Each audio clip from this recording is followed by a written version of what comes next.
Bienvenida, doctora Claudia López. Yolanda, muy querida, mil gracias por la invitación, gusto siempre estar en esta mesa. La última vez que estuvo en esta mesa era candidata a la presidencia, hoy es candidata a la vicepresidencia. ¿Qué es mejor? Ganar la presidencia, sin duda es lo mejor. Estamos en el mismo propósito. De 1 a 10, ¿cómo va la campaña? Oh, bien, 20. 20. Vamos bien, con mucho entusiasmo, con mucha alegría, estando en esta etapa que es la realmente crucial. Todos sabíamos, digamos, que hasta el 11 de marzo la campaña iba a estar enfocada en la campaña de Congreso, que quita, digamos, obviamente nos fue extraordinariamente bien. Yo creo que los colombianos todavía no somos conscientes de que esta es la primera vez en la historia de Colombia que el 27% del Congreso está en fuerzas alternativas distintas a los partidos tradicionales. Es un cambio enorme, Yolanda. Y de ese 27%, la Coalición Colombia es la mitad. Es la bancada más grande alternativa que haya tenido Colombia nunca en su historia. De manera, gracias mi corazón, que mil gracias a los colombianos por su voto de confianza.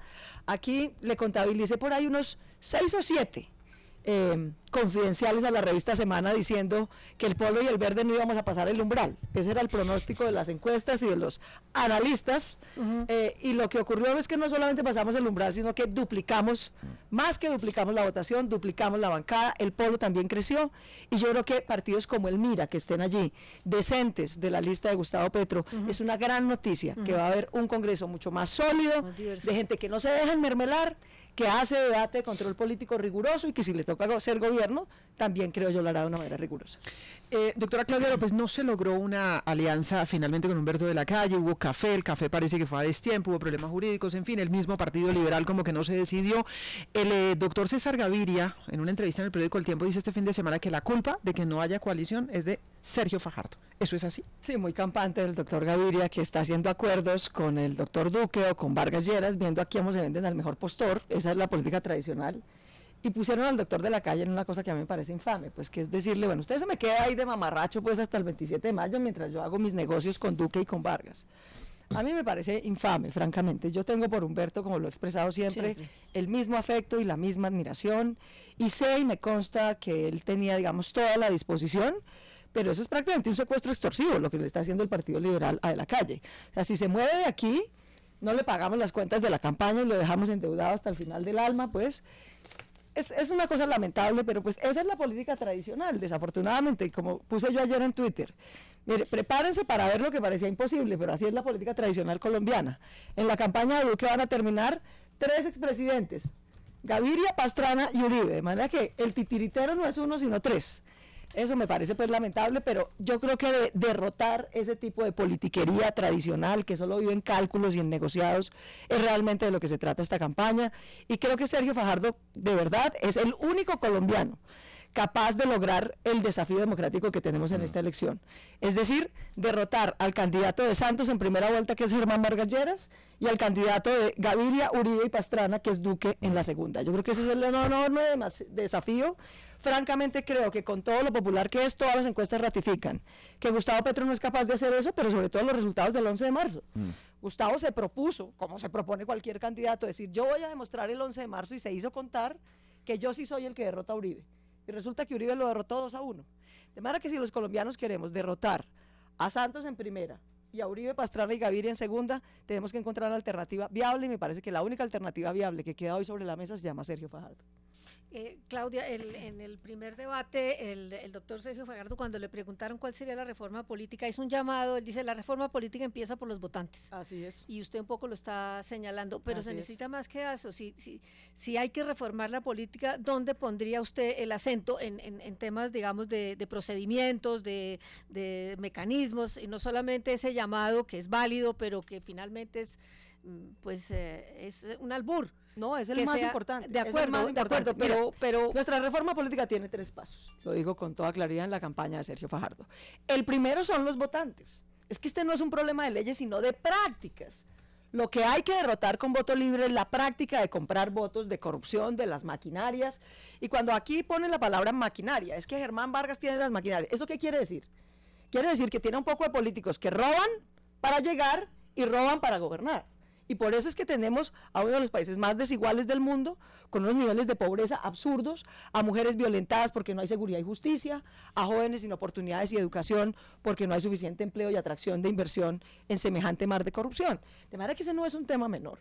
Y yo creo que los electores están entendiendo esto. Por primera vez desde 1991, María Elvira, subió la participación electoral en Congreso. Eso es muy bueno. Y acabamos de tener inscripciones récord históricas para la votación en presidente, que si la gente se mueve, yo creo que puede llegar a 19 o 20 millones de electores. Eso es una gran noticia, porque es que es en las urnas. Yo, que soy aquí fanática de las redes y la gente muy generosa que nos está siguiendo, pero es que la corrupción no se derrota en Twitter, ni quejándose, ni en Facebook. La corrupción se derrota es en las urnas, castigando y quitándole poder a quienes tienen esas prácticas. De manera que hay que insistir porque ese es el elemento más poderoso y contundente. El segundo, sacar adelante la consulta anticorrupción. Este miércoles, en las horas de la tarde, en la plenaria del Senado, votará el Senado si le da o no aval a esa consulta, que se propone cosas muy concretas, que ayudarían como normas, si se aprueban, si son un mandato ciudadano que tenemos que cumplir cualquiera llegue al gobierno. Por ejemplo, acabar la mermelada, que es la negociación por debajo de la mesa del presupuesto de los colombianos. Ahí es que salen los CBYs, los sobornos de Odebrecht, así es que salen.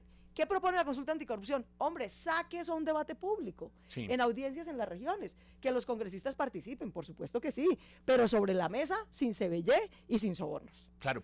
Segundo, usar pliegos tipo, es otra norma que propone. Ya se aprobó eso en buena hora para la inversión en infraestructura, pero ¿y el resto de la inversión?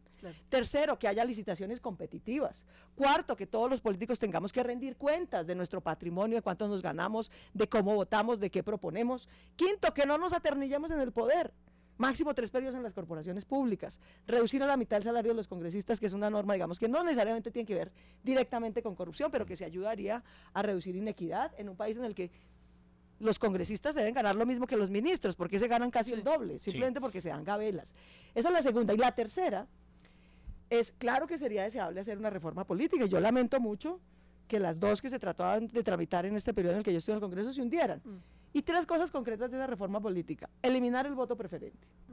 El voto preferente dispersa la política, fragmenta las candidaturas, impide unificar partidos serios porque cada quien hace su campaña, es imposible vigilar los recursos, etcétera. Hay que tener listas únicas con democracia interna en vez de voto preferente.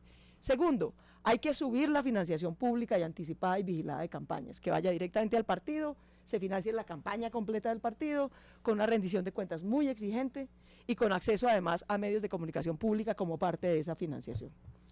Tercero, hay que lograr tener unas autoridades electorales independientes. Eso que tenemos aquí, el Consejo Nacional Electoral, que es un curubito ahí de políticos vigilándose a sí mismos, eso no va a funcionar. Hay que hacer el esfuerzo, por ejemplo, que hizo México en su momento y que ha tenido un impacto real, de tener unas autoridades electorales vigiladas, independientes, con presupuesto, que no sea de los mismos partidos, que no sea el ratón cuidando el queso. Esas 3 medidas de esa reforma política, más la consulta anticorrupción, más perseverar en hacer política como la ha hecho Sergio Fajardo siempre. Sergio Fajardo es un político que ha demostrado que uno puede ganar las elecciones sin comprar un solo voto. Así se eligió alcalde de Medellín, así se eligió gobernador de Antioquia, así va a llegar a la presidencia de la República. Y por eso uno puede llegar con las manos limpias a gobernar bien, a no pagarle deudas a congresistas y a contratistas, sino a duplicar el presupuesto de educación, que es lo que vamos a hacer, a generar 1,5 millones de empleos, a poner esta economía a crecer. Claudia, déjeme volver a lo electoral un minuto, porque así como hay liberales, evidentemente, en negociaciones con Iván Duque y con Germán Vargas Lleras, como usted lo dice, puede haber también senadores del Partido Verde y del Polo Democrático hablando con otro candidato, en particular con Gustavo Petro. Yo no estaría tan seguro, por ejemplo, de si el apoyo a Sergio Fajardo es firme por los lados de Alexander López, del propio Iván Cepeda, de Antonio Sanguino o de Inti Asprilla. ¿Reconoce usted que hay problemas en ese sentido? Pero no me metas pues peras con manzanas. O sea, no me metas pues peras con manzanas, porque ahí no hay ni torcidos, ni negociados, ni cálculos. Claro. Ahí hay unas afinidades distintas. En el caso del Verde, yo te puedo decir con absoluta certeza que tanto Inti, que lo ha dicho públicamente, mira, a mí me preocupan estas posiciones de la campaña. Y yo quiero que se aclaren estas posiciones. Ahora, nosotros elegimos Inti, mi corazón, pero es que esta no es la campaña de la alcaldía de Bogotá. Esta es la campaña de la presidencia de la República. Y aquí todos tenemos enormes diferencias con la pésima campaña, y perdón, alcaldía que está haciendo Peñalosa, pero pero no estamos en la campaña para tumbar a Peñalosa, ni en la campaña para cambiar de alcalde, sino en la campaña para ganar la presidencia. Entonces, en el caso de Inti es un hombre serio y decente, no está en torcidos de ningún tipo, está firme en esta campaña, pero exige unas posiciones más claras respecto a algunos temas, y las estamos concertando, pues porque de eso se trata la política. decir, usted descarta que se le estén deslizando Sanguino hacia la está firme. candidatura de Petro. Me has nombrado a 4, entonces Sí. te respondo. Inti está aquí, Sanguino está aquí con Sí. toda firmeza, de hecho está dirigiendo la campaña en parte en Bogotá y en parte en el Caribe, donde él tiene un electorado muy importante. Yo creo, no puedo responder por el Polo Democrático, pero creo que Iván Cepeda terminará haciendo campaña por Gustavo Petro, por afinidades, porque ese es su electorado, no por ningún torcido. Y a mí me parece que esas son cosas que hay que respetar. Es decir, Iván pues ha estado en la extrema más izquierda siempre, pues en defensa de unas causas, ha tenido muchas más afinidades, su electorado tiene muchas más afinidades ahí. De manera que pues yo creo decir, que que eso va a puede terminar pasar. pasando. Puede pasar Creo que es un algunos- tema legítimo, Sí, no hay- en ese caso no tiene que ver con negociados ni torcidos, sino con afinidades reales de la vida y la política, y yo creo que no hay que encarnizarse en ese lío. Entre otras cosas porque la campaña, Sí. ni con los buenos como Iván Cepeda, ni con los torcidos como los manzanillos de la política tradicional. Yo francamente creo que quienes creen que la campaña presidencial se define por cuántos congresistas uno recluta, no han entendido el cambio en la política colombiana. La campaña presidencial se define por cuántos millones de ciudadanos independientes y libres, que son la inmensa mayoría, que no pertenecen a ningún partido, ni están en la cauda de ningún político ni congresista, pero sí van a votar para presidente. ¿Por cuántos de esos millones de ciudadanos se van con las propuestas de uno? Se identifican con reconciliar a Colombia, con generar empleo, con duplicar la inversión en educación, con volver el sistema de salud mucho más afín como un derecho y no como un negocio. De eso se trata la campaña, de convencer a los ciudadanos, no a los manzanillos. Doctora Claudia López, candidata a la vicepresidencia, todavía tenemos frescos en la memoria las rectificaciones que le ha ordenado hacer a usted la justicia, por cuenta de su vehemencia, que a veces pasa la raya, según la justicia, en sus críticas a sus contradictores, y aún así volvió a llamar ampón a Germán Vargas Lleras. Sí, porque ¿Ya esa se manera... arrepintió de ese término? No, Yolanda, porque primero, pues yo sí les pido que me digan una manera de hacer política que consiste en aliarse con los que le roban la salud a los colombianos, en avalar asesinos como Kiko Gómez. ¿Cómo se llama esa manera de hacer política? ¿O cómo describe uno a alguien que hace política así? A costillas de que niños se mueran, gente se quede sin empleo. A mí eso me parece lo más cercano a un acto delincuencial. Eso no está tipificado como un delito en ninguna parte. De manera que yo no estoy indalgando un delito, lo que estoy indalgando es una mala práctica que tiene arruinado este país, que mata gente humilde. Porque es que ninguno de los que estamos en esta mesa se va a morir porque no tiene agua potable, porque es que nosotros sí tenemos agua potable. Son los colombianos más humildes, cuyos niños se terminan muriendo de gastroenteritis, por ejemplo, que era perfectamente prevenible por no tener acueducto de alcantarillado. Y eso es lo que se roba la corrupción y eso que llaman las maquinarias, que están o con Duque o con Vargas.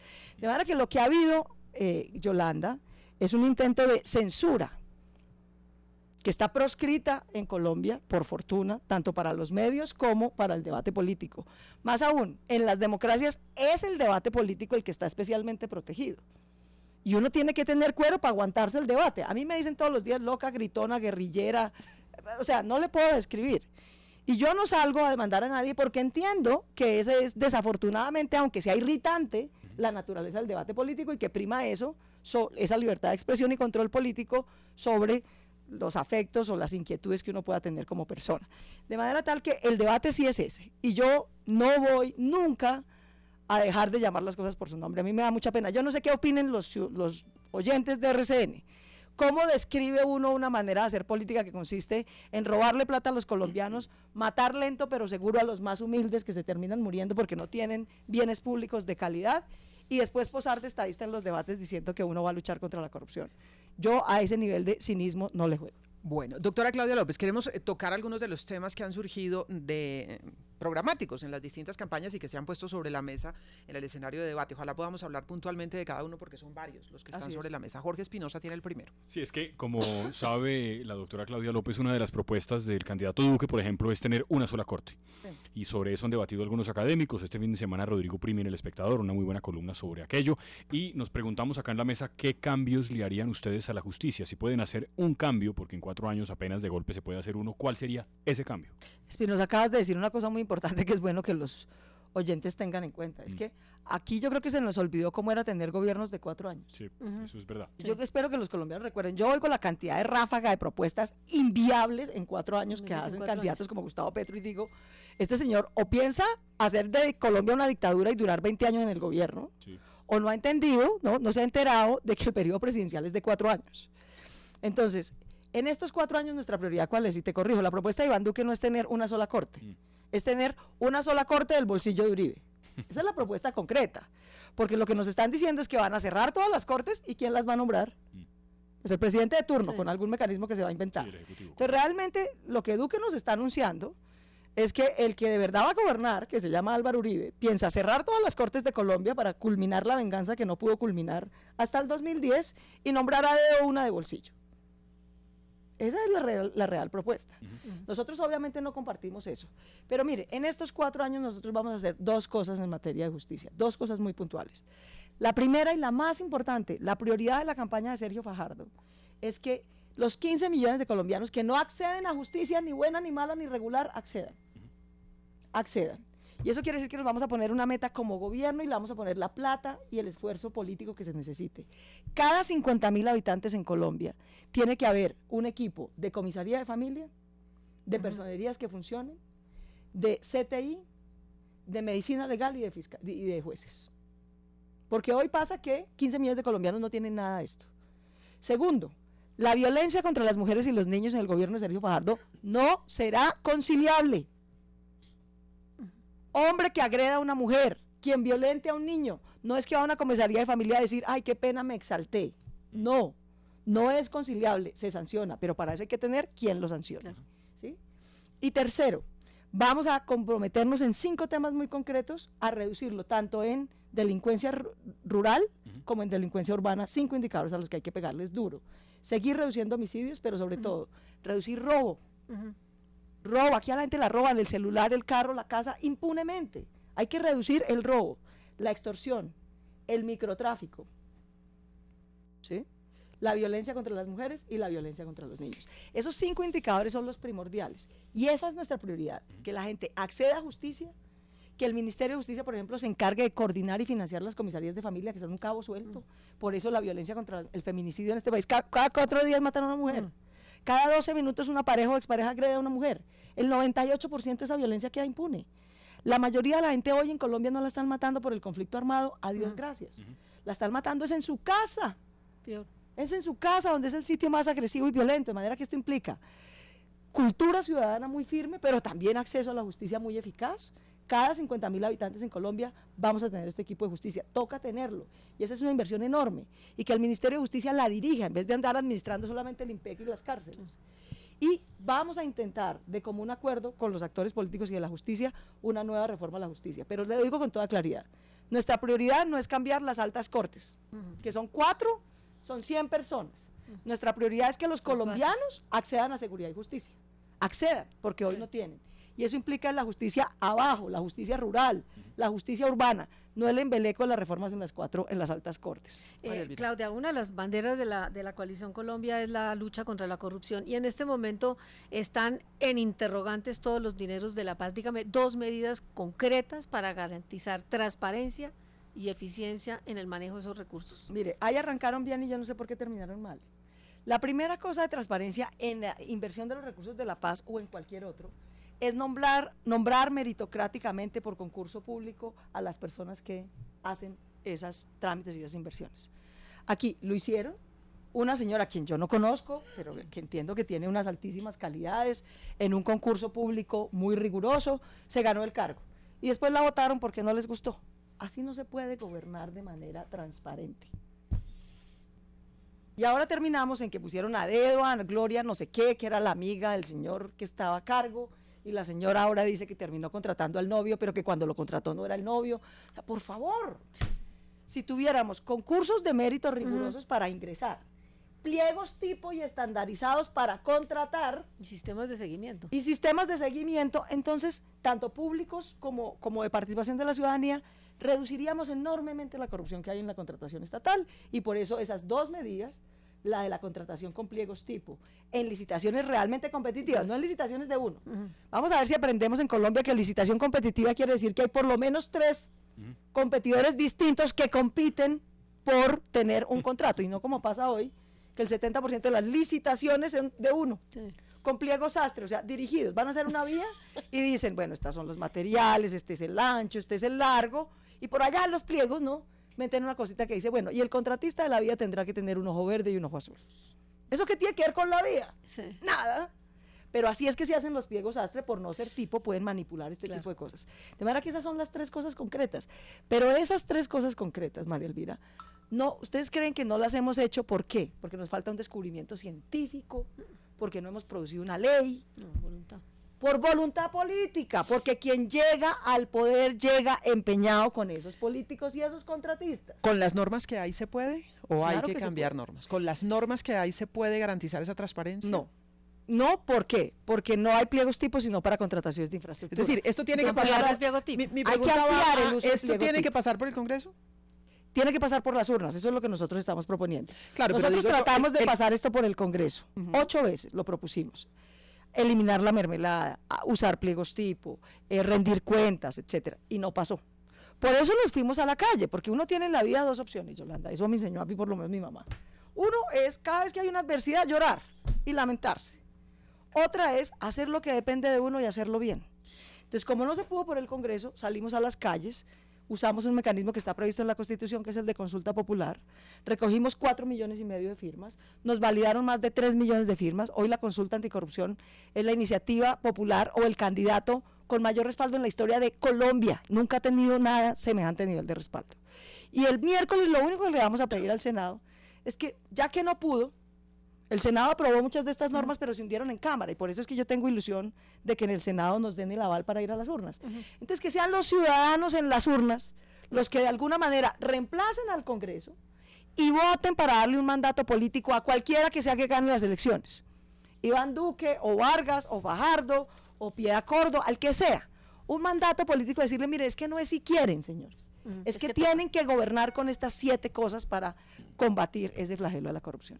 Estamos con Claudia López, candidata a la vicepresidencia, es la fórmula de Sergio Fajardo, nos pueden ver vía streaming en rcnradio.com, también está transmitiendo la doctora Claudia a través de su cuenta de Facebook, y Juan Carlos Iragorri le tiene un par de preguntas sobre temas internacionales que son claves también. Sí, una pregunta sobre 2 asuntos internacionales. El primero, ¿cuál sería la política de ustedes si ganan con respecto a Venezuela, y en concreto a lo que está haciendo el presidente Nicolás Maduro? Y la segunda, ¿cambiarían algo la política en relación con Estados Unidos, donde el presidente Donald Trump está proponiendo pena de muerte para los narcotraficantes, donde seguramente va a ser más incisivo en lo que tiene que ver con las fumigaciones aquí en Colombia, en lo que tiene que ver con una posible negociación del TLC con Washington? ¿Cuáles serían las políticas de ustedes frente a Venezuela y a Estados Unidos? A ver, Sergio lo ha reiterado de manera clara a lo largo de estos debates en la campaña. Respecto de Venezuela, tenemos 3 cosas. Una, nosotros, Sergio Fajardo y yo, consideramos que lo que hay en Venezuela es prácticamente una dictadura, que hay una ruptura del sistema democrático con todas sus letras. Aquí quienes titubean para señalar eso, ¿no? Si fueran candidatos de oposición no estarían llenando plazas como lo hacen en Colombia, estarían presos, como está Leopoldo López. Esa es la diferencia entre tener mal que bien un régimen democrático y una dictadura como hay en Venezuela. Entonces, lo primero que harían, primero parta de ahí, esa es nuestra política. Nosotros rechazamos, censuramos esa manera de roto la democracia. ¿Rompen relaciones? En Colombia. No.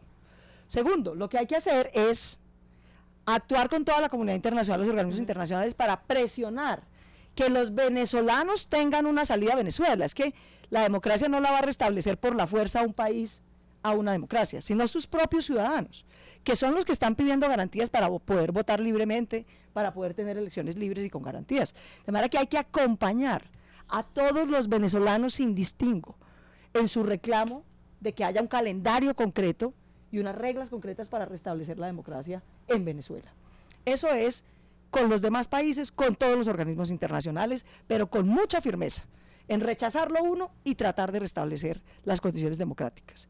Lo tercero que hay que hacer, una cosa que nos compete, es prepararnos. Mire, yo presenté desde el año 2015 un plan de inversiones para la frontera.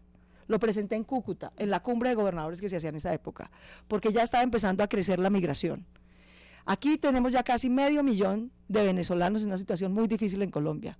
El gobierno de Sergio Fajardo no se va a prestar a la xenofobia, toda la solidaridad, vamos a tener un plan de inversión en la frontera y de tránsito de esos colombianos cuando pasan por aquí y van a otros.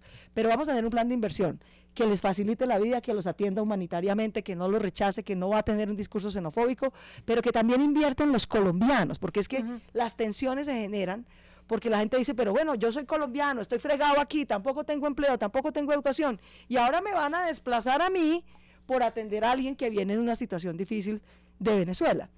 En ese error no hay que caer.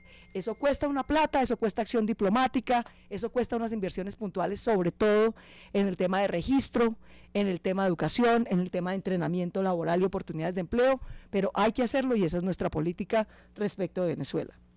Ahora, respecto de Estados Unidos, yo creo que más allá de que nos va a tocar, digamos, un periodo coincidente con el presidente Trump, por supuesto, uno puede compartir o no sus políticas, pero pues él es el presidente de una nación. Pero yo creo que lo que hay que mantener es lo que ha sido un fundamento acertado, debo decir, de la política exterior colombiana, que es mantener una relación bipartidista y de, digamos, consenso y no de posiciones particulares con Estados Unidos.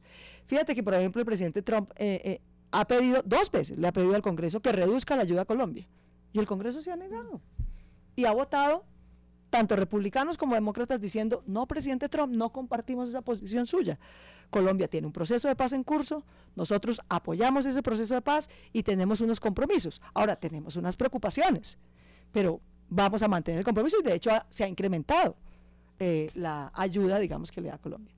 Y lo tercero es, sí decirlo con toda claridad, no solamente para Estados Unidos, sino para todo el mundo, la Unión Europea, que también muy generosamente apoya el proceso de paz en Colombia y sobre todo nuestros ciudadanos. La prioridad del gobierno de Sergio Fajardo es construir ciudadanía, Estado y mercado y controlar su territorio y garantizarles los derechos y deberes a sus ciudadanos. Hacer fumigaciones masivas, lo único que ha hecho es destruir el medio ambiente y alienar en contra de su propio gobierno a 5 millones de colombianos humildes que lo que están pidiendo no es glifosato, sino empleo, sino tierra titulada, sino oportunidades y bienes. Y entonces esa política, lo hemos visto en estos 20 años, no solamente no reduce el narcotráfico, sino que además nos pone en contra a una población humilde y excluida y se la manda en brazos a la guerrilla y a los bacrines y a los clanes del Golfo. Nosotros no vamos a cometer ese error, está comprobado que ha sido un error y por lo tanto nosotros lo que tenemos que hacer es controlar el territorio, tener seguridad y justicia rural, algo en lo que ha fracasado rotundamente este gobierno, que no fue capaz de ocupar los territorios y proveer seguridad y justicia rural, y por eso es el ELN y el Clan del Golfo el que le está ocupando los territorios de las FARC. Se lo dijimos de todos los tonos al señor presidente Santos. Yo hice 5 debates de control político junto con Antonio Navarro. Hicimos propuestas, hicimos cálculos, hicimos programas. Y ni siquiera haciéndoles la tarea, el gobierno fue capaz de hacer eso. De manera que seguridad y justicia rural es fundamental. Hay quienes en este país, y eso es parte del debate, creen, por ejemplo, Gustavo Petro dice, no, vamos a bajar el presupuesto de seguridad y defensa y se lo vamos a pasar a educación. A Sergio Fajardo, a mí eso nos parece una irresponsabilidad con el país. Este país lo que necesita es recomponer el gasto público de seguridad y defensa.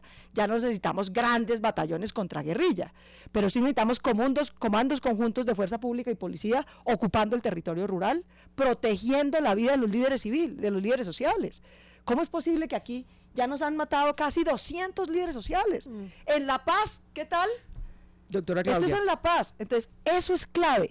Y esa es nuestra prioridad. Todo el respeto, una relación bipartidista como ha sido hasta ahora, que es un acierto, pero la prioridad que debe tener el gobierno de Colombia es la de controlar su territorio, tener seguridad y justicia rural, proteger a sus ciudadanos e incluirlos con bienes públicos de calidad. Y esa será nuestra política. Antes de irnos del tema de los Estados Unidos, han hablado ustedes de revisar tratados de libre comercio. ¿Piensan plantear la revisión del Tratado de Libre Comercio con Estados Unidos? De hecho, ya está planteada. Es que yo a veces veo a candidatos presidenciales que parece que no se han enterado del país que van a gobernar. Ya hay una comisión conformada en el Congreso. El Congreso de Colombia aprobó constituir una comisión del Congreso que junto con el gobierno revisen los 13 tratados de libre comercio que tiene Colombia. Y lo revisen en el siguiente sentido. ¿En cuál ha sido el impacto real, positivo y negativo? ¿Qué tanto han crecido o no las exportaciones? ¿Qué tanto se ha facilitado los canales de nuevos mercados para nuestros productos? De manera que esa revisión va en curso y es parte de nuestro programa continuarla. Doctora Claudia López, ¿se ha planteado en el marco del debate una algunos dicen falsa disyuntiva entre el aguacate y el petróleo. ¿Cuál es la posición de la alianza No, mire, es que en torno a esa cosas, propuesta económica? O Y sea, digo, no, algunos llaman falsa disyuntiva porque hay quienes han dicho, hay que dejar el petróleo, que es la propuesta concreta de Gustavo Petro, que es ir desestimulando el petróleo como recurso y como base, dijéramos, de la economía, y tratar de promover mucho más la agricultura. Pues es una falsa disyuntiva, pero también, digamos, yo creo que en esto, nosotros somos del Partido Verde y tenemos una plataforma ambiental clarísima. El cambio climático, Yolanda, no es un capricho, es una realidad probada científicamente. Y tenemos que actuar como humanidad, no solamente como gobierno, sino como humanidad. Así que claramente una prioridad nuestra es desestimular el uso de energías fósiles, estimular el uso de energías renovables, en particular la eólica, la solar y la geotérmica, donde tenemos un enorme potencial. Colombia tiene más potencial que cualquier otro país en el mundo para desarrollar esas energías y cambiar su matriz. Ahora, ese cambio de matriz se va a demorar, en nuestra opinión, para que lleguemos a tener 1/3 de la matriz energética de Colombia en energías renovables distintas al agua, porque ya tenemos hidroeléctricas. Se va a demorar por lo menos 10 años. Ahora hay candidatos como Gustavo Petro que dicen, no, yo el 8 de agosto decreto que se acabó el petróleo en Colombia. Bueno, así decretó que se acaban las basuras en Bogotá y mire lo que pasó. Pues la verdad es que no se trata de sentado en el mismo caprichos. lugar donde está usted, nos dijo que era un proceso que te tomaría varios años, bueno, y no solamente un periodo presidencial. Yo estuve con él en un foro en el que dijo esto que acabo de decir. Entonces supongo que va acomodando su posición, pero celebro que por lo menos ya tenga algún grado de sensatez. Ella dijo que era gradual también. Se necesita hacer eso. Ahora, también tengamos una cosa clara, miren. No solamente hay que cambiar la matriz energética de Colombia, y eso quiere decir en concreto, por ejemplo, que hay que adoptar decisiones de política pública. Aquí Uribe y Santos nos vendieron una política pública absurda. Y era que la gran esperanza del desarrollo de Colombia era la locomotora petrolera y la locomotora minera. Eso, entre otras cosas, es falso, Yolanda, por una cosa pues elemental, es que Colombia no tiene petróleo. O sea, el petróleo está en Venezuela, está en Arabia Saudita, está en otros países. En cambio, Colombia tiene energía solar, en cambio, Colombia tiene un recurso hídrico extraordinario, en cambio, Colombia tiene potencial de energía geotérmica. Eso quiere decir que todos los incentivos tributarios, de inversión, de seguridad jurídica, de cambio de la regulación para que se salgan adelante las energías renovables, tienen que cambiarse. Yo eso sí lo vamos a hacer, cambiarse de la energía fósiles a la de energía renovable. Pero también en el tema de agricultura. Tengamos claro cuál es la economía de Colombia. Es que los que dicen que vamos a sustituir el petróleo por aguacate no saben qué país van a gobernar. A mí me da mucha pena. Es que el 70% de la economía de Colombia es la economía de servicios. Claro, no es la economía, tiene que desarrollarse más la industria y la agricultura pesa, aún si la hacemos bien, si titulamos las tierras, si ponemos incentivos, si hacemos distritos de riego, la agricultura bien hecha, tanto familiar como agroindustrial, no es más del 10% de la economía de Colombia. Entonces también tenemos que entender cómo es la naturaleza de nuestra economía y cómo la vamos a echar adelante. Volviendo a los hidrocarburos, ¿ustedes plantean la prohibición, una moratoria del fracking? Sí, ¿Eso no supondría desaprovechar todos los recursos de gas, que es un combustible fósil pero limpio, de los cuales sí tiene Colombia? No, Jorge, eso implica una posición de política pública muy concreta, y es que nosotros no vamos a autorizar ni en la explotación de petróleo ni en la explotación de ningún otra fuente de energía usar tecnologías no probadas que todavía tienen riesgos ambientales y sociales muy altos. Por eso estamos aplicando el principio de precaución, que es, esperemos un momento a cómo evoluciona la tecnología en ese sector. Pero el gran patrimonio de Colombia no tiene petróleo, no es una potencia en eso, pero Colombia sí es una potencia ambiental y biodiversa. Ese es el patrimonio que uno debe proteger, y nuestra política es de desarrollo sostenible. De manera que ese es nuestro compromiso clarísimo. Va a haber moratoria en nuestro gobierno, no va a haber fracking, vamos a poner todos los incentivos o en que siga la industria petrolera en convencionales, pues porque tampoco vamos a violar la seguridad jurídica de un sector legítimo, pero todos los incentivos tributarios de inversión y regulatorios van a ir a energías renovables. María Elvira. Le paso a un tema distinto. Claudia, ¿usted cree que en un país conservador como el nuestro, el hecho de ser mujer y además gay, le resta puntos a su fórmula con Sergio Fajardo? No creo que le reste puntos, pero sí me parece que el país, digamos, les cuento una infidencia. A ver. El año pasado yo tuve una conversación larga con Gustavo en su casa, con Gustavo Petro. poco explicándole justo antes de que hiciéramos la Coalición Colombia y diciéndole, mi hermano, este no es un problema personal contra ti ni nada por el estilo. Yo nunca he votado por Gustavo Petro porque no me gusta su estilo mesiánico y caudillista y un poco autoritario, pero reconozco, digamos, que es un líder del cambio en Colombia. El problema de este país son los Germanes Vargas y los Uribes, no Petro, que, digamos, en algo tendrá que moderarse. Pero le dije a él, mira, ¿cuál es el gran logro que podemos tener en el 2018? Que por primera vez en la historia de Colombia haya un gobierno alternativo. Un gobierno que no viene de las familias tradicionales, de la máquina, de los partidos tradicionales. Colombia está hasta aquí de esa gente, de esos tipos. Por eso Germán Vargas, pese a todo lo que nos lo quieren meter por los ojos, va en el 6%, y la mayoría de la gente no quiere votar por él, porque representa y personifica todo el pasado, el machismo, el coscorrón, la politiquería, la maquinaria, etc. Pero, Gustavo, yo me fui a hacer un doctorado en ciencia política para entender cómo eran las transiciones democráticas de los países que habían estado o en dictadura o en conflictos civiles como el nuestro. Y todas esas transiciones, ha habido 39 en el mundo, 39, entonces uno las puede estudiar con detalle. Todas esas transiciones, las que han sido exitosas, la ha hecho una coalición muy amplia de fuerzas políticas que va desde el centro derecha, que no están los partidos tradicionales, hasta la izquierda. Pero los que han logrado abrir, es decir, ganar por primera vez la elección y abrirle el camino, gobernando bien, a otros gobiernos alternativos, el que arranca esa línea es el sector más moderado de la coalición, no el más radical. Entonces, se lo dije para responder tu pregunta. Y en parte por eso estoy hoy de vicepresidenta y no de presidenta, porque tengo esta convicción, más allá de todas las cosas que hemos hecho. Gustavo, la demanda por cambio en este país es imparable, imparable. Pero si o tú o yo tratamos de encabezar como candidatos a la presidencia esa apertura de gobiernos, lo que vamos a hacer es cerrarla, porque las sociedades evolucionan, pero necesitan tiempo para evolucionar. Necesitan tiempo. Yo no creo que Colombia va a pasar del machismo derecha de máquina a una mujer de izquierda gay, en una elección, en la primera.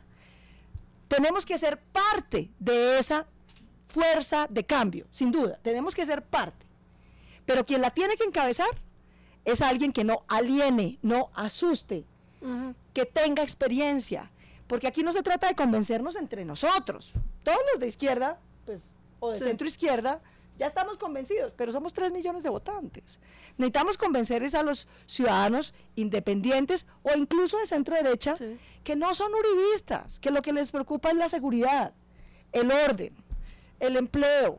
Son preocupaciones legítimas en las que personas como Sergio Fajardo tienen experiencia. Es que Sergio Fajardo ha sido comandante en jefe por su cargo como alcalde o como gobernador, ha trabajado bien con la fuerza pública, no entró en una pelotera, fue capaz de reducir los índices de violencia en su ciudad y en su departamento, de mejorar los índices de igualdad, pero no asusta.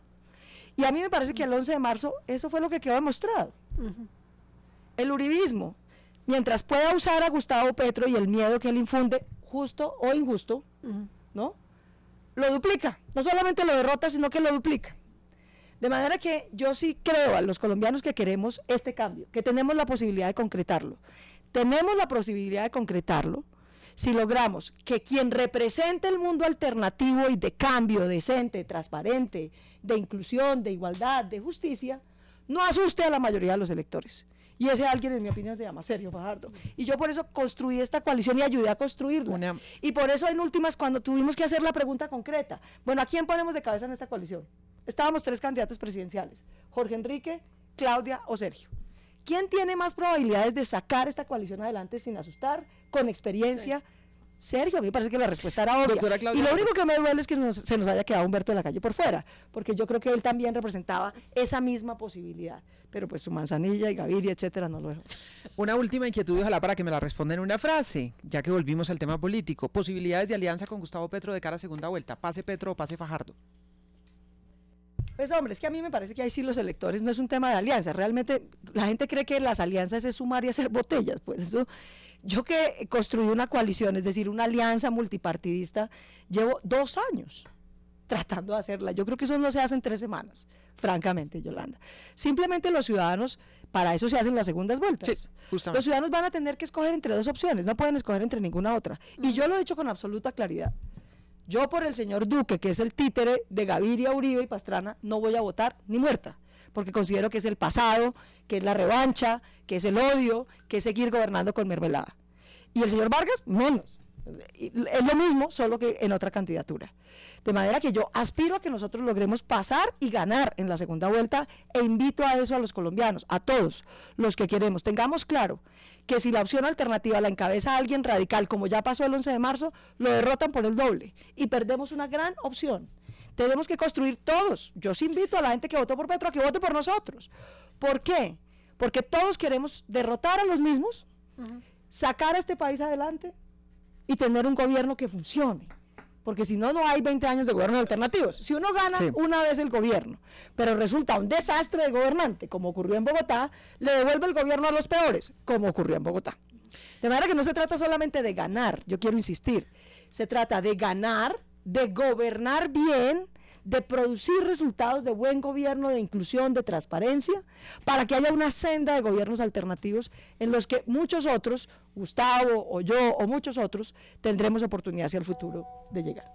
Ella es Claudia López, candidata a la vicepresidencia, la fórmula vicepresidencial de Sergio Fajardo. De nuevo aquí en los micrófonos de RCN Radio, estamos haciendo este servicio a la democracia para que ustedes se informen, conozcan a los candidatos y voten a conciencia. Doctora Claudia López, muchísimas gracias por venir y seguimos conversando en la campaña. Yolanda, muy querida, muchísimas gracias por la oportunidad. Siempre es un placer estar aquí.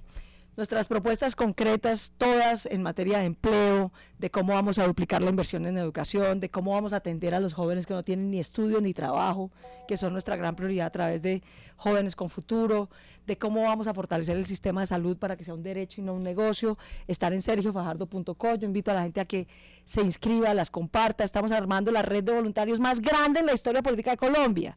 Los invito a que el que nos quiera apoyar en nuestras ideas, nuestra campaña, nuestras propuestas, entre a la fuerzadelasperanza.com, es la plataforma de voluntarios de la campaña de Sergio Fajardo, se inscriba, sea Sergio Fajardo por un día, difunda el programa, nos preste su ventana, nos preste sus perfiles en redes sociales, porque es así, es con voto libre como por primera vez, con un programa bueno y con un gobernante con experiencia, como vamos a lograr ser el primer gobierno alternativo de Colombia. Claudia López en RCN Radio, son las 8 de la mañana, 50 minutos.